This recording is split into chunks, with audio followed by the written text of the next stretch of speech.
Ο φόβος εδράζεται στο μεσεγκέφαλο. Οτιδήποτε λοιπόν πυροδοτεί την υπερλειτουργία του μεσεγκεφάλου σε βάρος του φλοιού έχει σαν αποτέλεσμα την αποδυνάμωση του ελέγχου της λογικής πάνω στο συναίσθημα.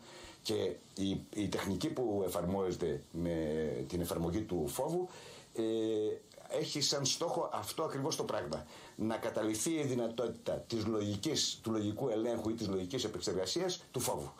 Και σε αυτή την περίπτωση βέβαια ο άνθρωπος παραδίνεται. Λειτουργεί υπό το κράτος του πανικού. Σε αυτή την περίπτωση βέβαια ο άνθρωπος παραδίνεται.